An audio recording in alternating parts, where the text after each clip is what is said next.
আজকের সেমিফাইনালে চ্যাম্পিয়ন্স লিগের বার্সেলোনা এবং ইন্টারের একটা মানুষ দাঁড়িয়ে ছিল, সেটা হচ্ছে Yann Sommer, goalkeeper of Inter. সে আজকে যে খেলাটা দেখাইছে, সে একলা কি তো নিতে পারে আজকে ইন্টারের জয়ের। লামিন ইয়ামালের যেই কটা শট সে ঠেকাইছে, আনবিলিভেবল। এবং আমরা এবারও বের হয়ে গেছি। আমার এর আগের বারের চ্যাম্পিয়ন্স লিগের কথা মনে পড়তেছে। পিএসজির কাছ থেকে আমরা হেরে গেছি, বের হয়ে গেছি। এবারও আমরা অনেক আশা নিয়ে খেলতেছিলাম, কিন্তু আমরা এবারও বের হয়ে গেছি হেরে। আগের এবার কোয়ার্টার ফাইনাল, এবার সেমিফাইনাল।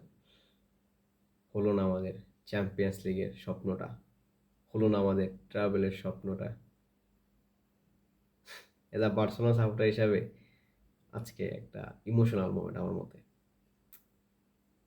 এর আগের বছরের কথা মনে পড়ে গেছে, সেম। কিন্তু এবার একটু ভালো খেলছে বার্সেলোনা। তারপরও credit goes to Yann Sommer, Inter goalkeeper.